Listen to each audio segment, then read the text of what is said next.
Hello, beautiful creative soul, and welcome back to another episode of Chakra-Care for the Creative Soul.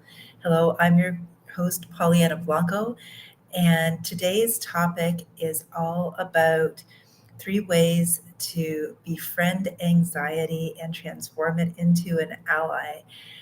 Oh my goodness, this topic is so present in my life right now, and I felt the calling to share my own journey with it recently and in the with the intention of it serving those of you who most need to hear this message right now. You know, one of the powerful gifts in anxiety that I missed many years ago is how, like anything at its core essence, it's just energy. And energy can be shaped, directed, changed, transmuted, transformed. And so it's the stories that we hang upon these things we call like anxiety. And today I'm going to just start by sharing a as brief as possible, story about what inspired me to speak to this topic today, about what happened to me just the other day, just yesterday. I had a breakthrough moment with my own anxiety, and I hope in sharing it that it will serve those of you all who are hearing this message, who are guided to this this show this week. So I'm here, still here on the island of Cozumel, um, and I'll be heading home uh, middle of next week back to Toronto. And my soul has been calling me back to this island now every year for 20 plus years. I'm starting to lose track of how long it's been. And it's so ironic because it's an island. So, of course, it's surrounded by ocean. And it has this beautiful, rich aquatic life and one of the most sought after reefs in the world for scuba diving and for snorkeling and water sports. And 20 years ago, I attempted to do a little bit of scuba diving, what they call a taste of scuba down here, a discovery dive or two. I think it was about two that I did, fairly spaced out. And they were both shore dives, which is normally how you'd start off a discovery dive. And I got really tense in my body. I got really into overthinking in my head, and I got a little freaked out emotionally. I felt myself going into, because of my thoughts, going into fears of all kinds of things about, like, what if this happens? What if that happens? And I lost my focus. And even at one point, I noticed that because I was trying so hard to do a good job, when I was equalizing, my nose actually started to bleed a little bit, because the whole point in scuba is that everything needs to be relaxed, slow, calm, easy. So I parked that initial experience with scuba. And just to kind of illuminate why that anxiety was there in the first place, when I was a young child, around the age of a toddler, I did nearly drown. And that experience where I was at a swimming pool, I had no instincts about holding my breath underwater. I jumped into a pool spontaneously from what I was told by the adults in my life who recalled the memory. I just started attempting to breathe underwater the way I would breathe on land, and that didn't go so well. I swallowed a ton of water and it freaked me out. And while I did go into water after that point, I was the kid kicking my legs on the shallow end side of the pool. And every time I tried to float, especially because there wasn't an ocean in Toronto, every time I tried to float, my body would be tense. So it was more difficult for me to float. And yeah, just from there on in, I was very cautious around water. I would go in it, but I wasn't super comfortable in it. Then fast forward to my first scuba dive experiences down here, and it just cemented the story that I would tell as many people as would listen to it. Yes, I am a land mammal, not an aquatic one. And so I want to just pause there for a moment and invite you to ask yourself, is there a story that you have noticed yourself repeating over and over and over again? It's become your go-to grab bag story to break the ice, to add a little bit of levity to the moment. And underneath it, underneath that ongoing sharing of that story, is a sadness. Maybe it's a hidden sadness or a private grief or a oh kind of moment, which is what I felt. I felt a sadness that I wasn't able to follow through with that experience. Now, I know scuba diving is not for everyone. And at the same time, I do actually love the feeling of being in water. I love the feeling of flow. I love the feeling of being held by the water, especially in the ocean where you can feel that more easily.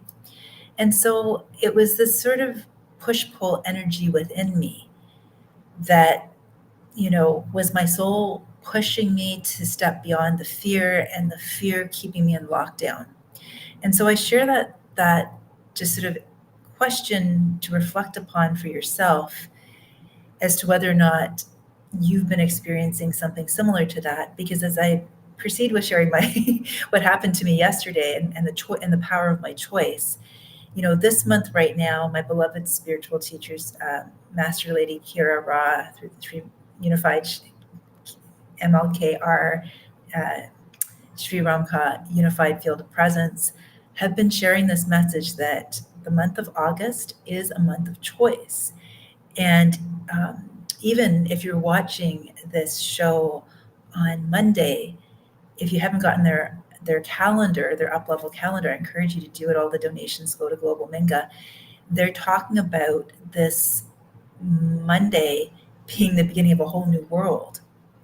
And I can honestly share that on the microcosm level for myself, in terms of my personal journey, the choice I took yesterday seems so simple on one level, on the surface level, but welcome to Pollyanna land, the way I look at things and the layers to them, the nuances, I can see now that this was a very pivotal moment and a very powerful choice and a series of powerful discernments. And I'm going to share them with you sort of as anecdotally to illustrate the points that I want to express in the share today. So last Saturday, I had a moment where it's incredibly hot down here, and I just had breakfast by the ocean, my favorite breakfast spot. It's actually called Blue Angel. And there has been as the story goes, there has been a sighting there of an angelic form. That's the story, and it's interesting. I've always been called there. I love that spot.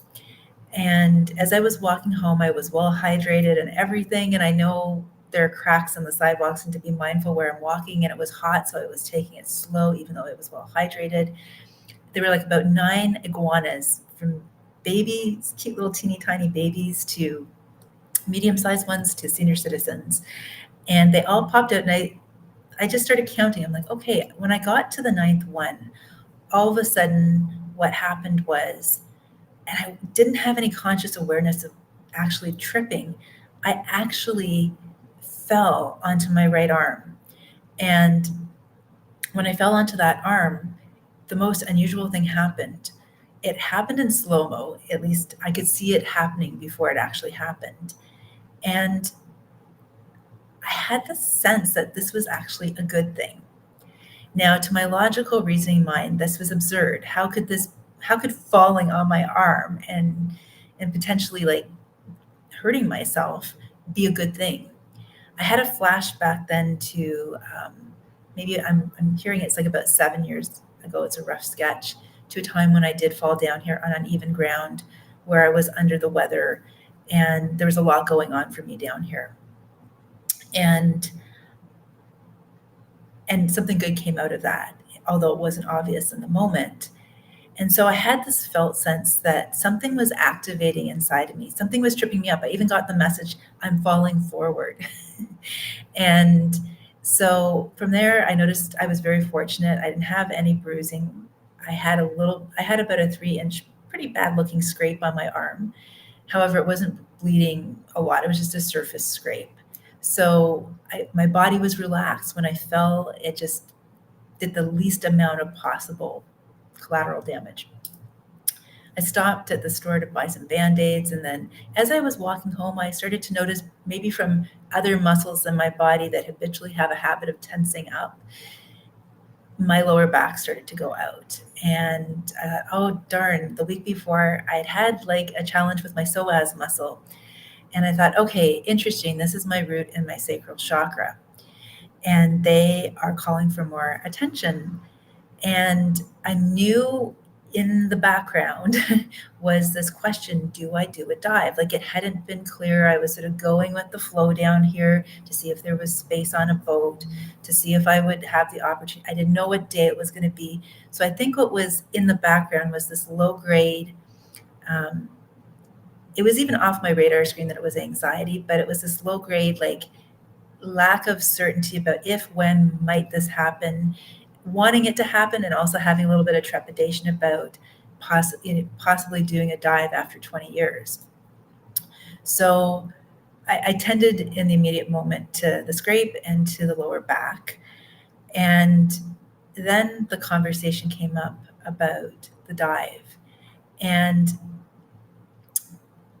it all wound up becoming a opportunity to say, yes, there was a spot on the boat yesterday, which was Thursday, and I'm pre-recording this show for this week for a number of reasons.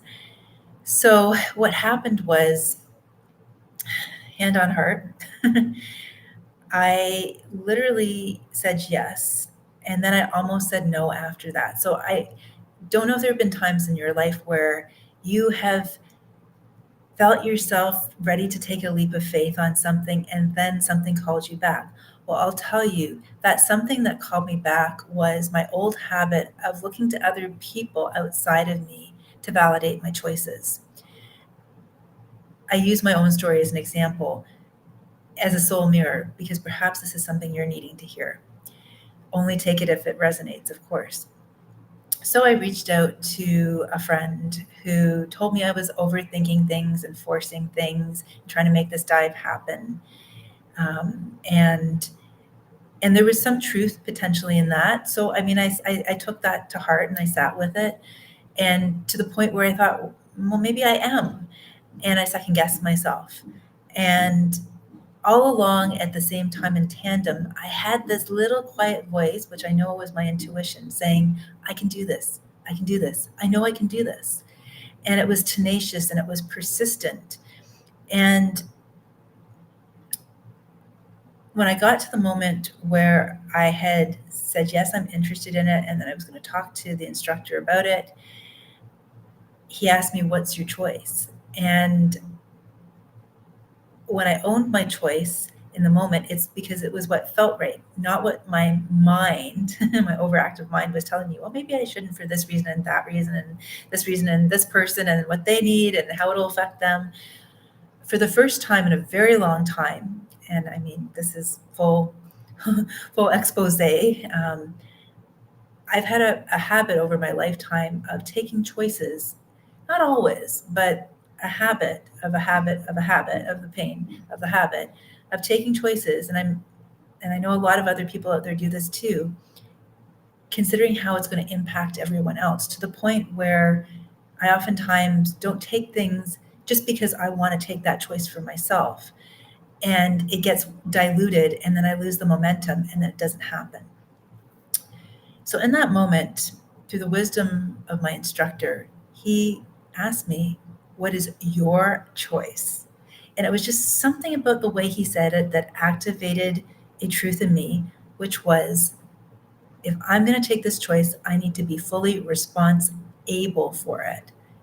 And in every way, so that whatever happens, which kind of freaked me out a little bit, if I needed to stay longer, if I was nervous in the water, if I had to postpone my travel plans, if I needed to go to the doctor, if I didn't have insurance, whatever the case would be, I would be fully able. And that was a very real moment.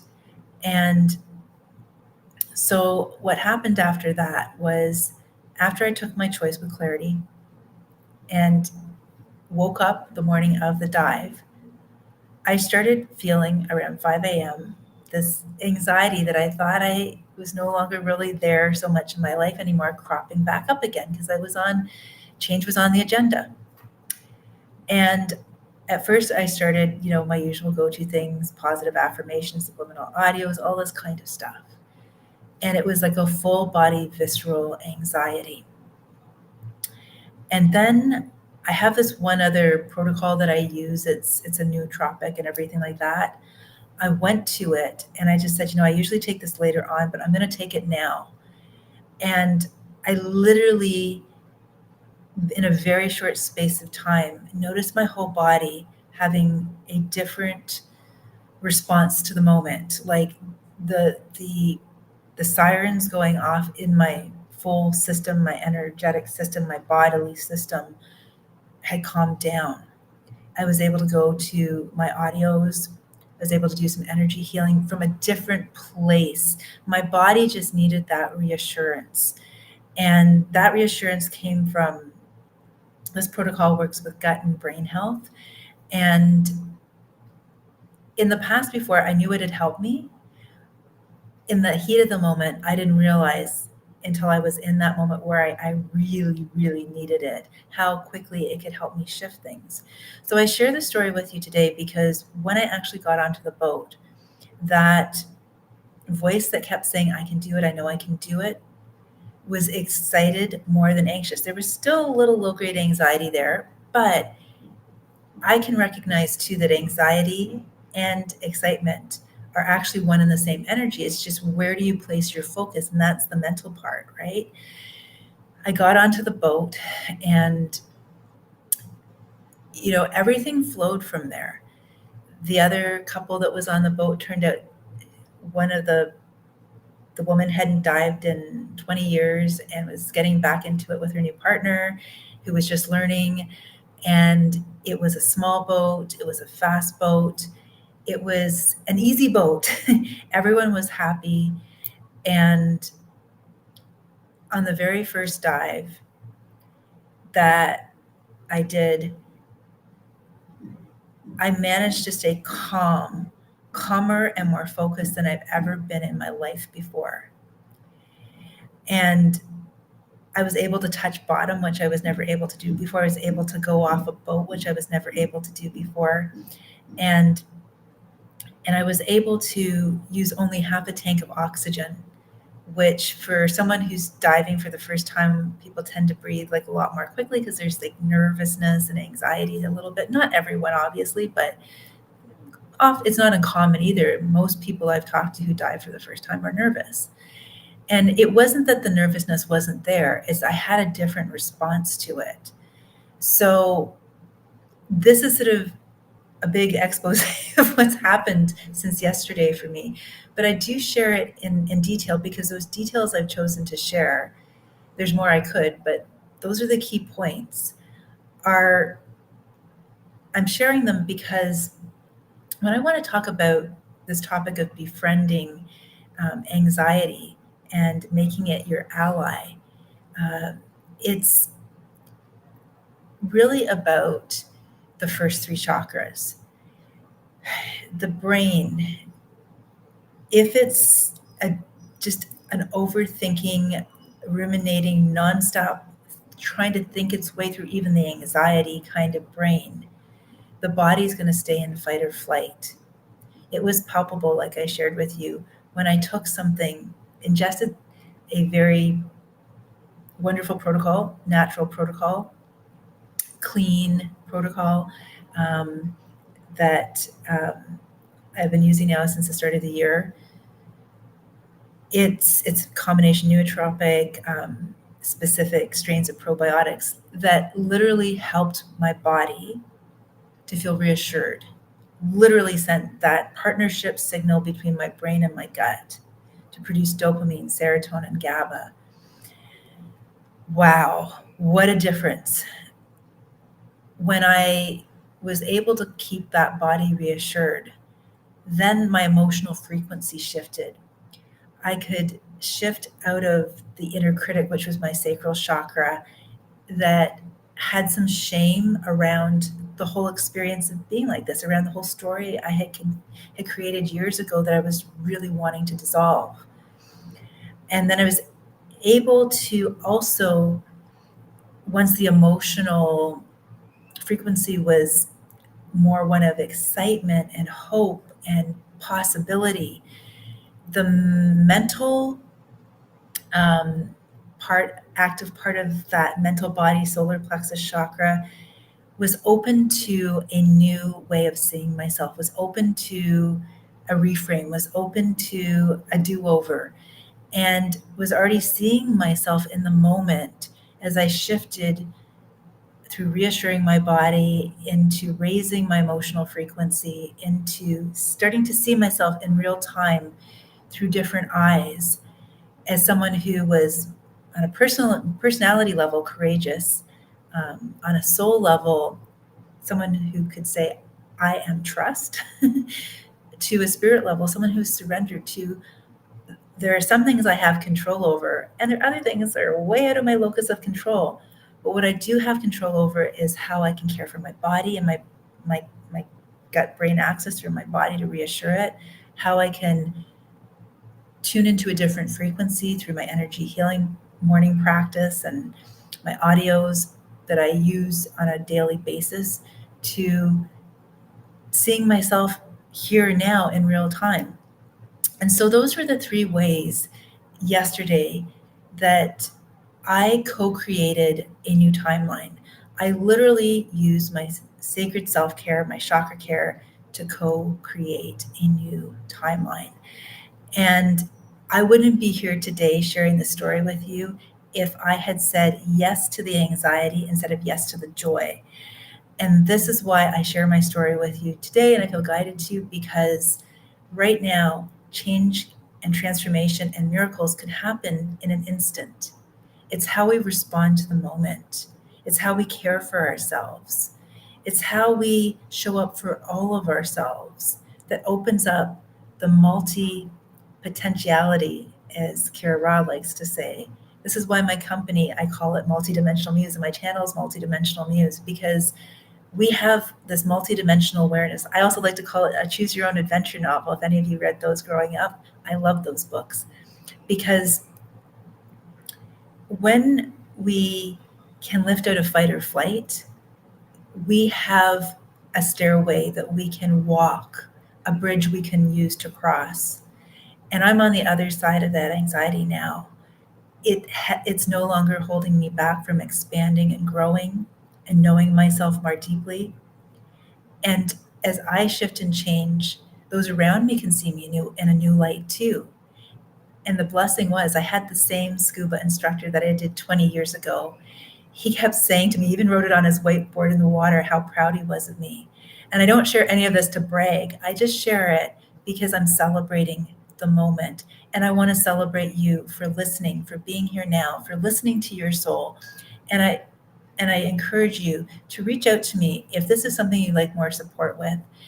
I've walked through it not only now, but other times. This September is the 10th anniversary of a book that took a lot of courage on the personality level, trust on the soul level, and surrender on the spirit level. It's called In Rhythm with Your Soul, Break Through the Barriers to Being Creative, Face Your Demons, and Dance. And I talk about other times in my journey where I didn't even know it was anxiety. I didn't throw in the towel, even if the anxiety message in my mind was telling me it's easier just to stay in your comfort zone. We're always better when we rise through it all. It's just fertilizer for the soul, right? info@PollyannaBlanco.com is how you can reach out to me. I want to wish you a wonderful week ahead. May your Monday this week be not just a happy Monday. May it be a miraculous one. Lots of love and light, beautiful creative souls. Be well.